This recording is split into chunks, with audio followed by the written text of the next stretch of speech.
നമുക്ക് സങ്കീർത്തകനോട് ചേർന്ന് ദൈവത്തെ സ്തുതിക്കാം, ആരാധിക്കാം.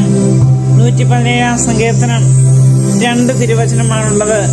ഇപ്രകാരം പറയുന്നു: കർത്താവിനെ സ്തുതിക്കുവിൻ, ജനതകളെ കർത്താവിനെ സ്തുതിക്കുവിൻ, ജനപദങ്ങളെ അവിടുത്തെ പുകഴ്ത്തുവിൻ. നമ്മോടുള്ള അവിടുത്തെ കാരുണ്യം ശക്തമാണ്. കർത്താവിന്റെ വിശ്വസ്തത എന്നേക്കും നിലനിൽക്കുന്നു. കർത്താവിനെ സ്തുതിക്കുവിൻ. അവിടുന്ന് നമ്മോട് പറയുന്നത് അവിടുത്തെ സ്തുതിക്കുവാനാണ്. നമ്മുടെ സന്തോഷങ്ങളിലോ, നമ്മുടെ ആഹ്ലാദ സമയങ്ങളിലോ, നമ്മുടെ നല്ല കാലത്തോ മാത്രം ദൈവത്തെ സ്തുതിച്ചാൽ പോരാ.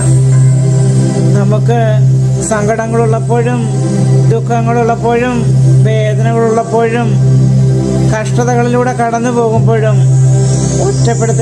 ഒറ്റപ്പെടുത്തലിന്റെയും കുറ്റപ്പെടുത്തലിന്റെയും തിരസ്കരണത്തിന്റെയും വേദനകൾ ഏറ്റുവാങ്ങുമ്പോഴും, നമ്മെ മാറ്റി നിർത്തുമ്പോഴും, ആ വേദന അനുഭവിക്കുമ്പോഴും, നമ്മൾ ആരുമല്ലാതെ ഈ ലോകത്തിൽ മാറുമ്പോഴും അവിടുത്തെ സ്തുതിക്കുവാനാണ് അവിടുന്ന് പറയുന്നത്.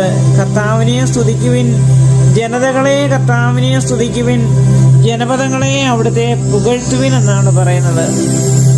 നമുക്കും അവിടുത്തെ സ്തുതിക്കാം, ആരാധിക്കാം, അവിടുത്തേക്ക് നന്ദി പറയാം. സ്തുതി സ്തുതി സ്തുതി സ്തുതി ആരാധന, ഹല്ലേലൂയ ഹല്ലേലൂയ ആരാധന.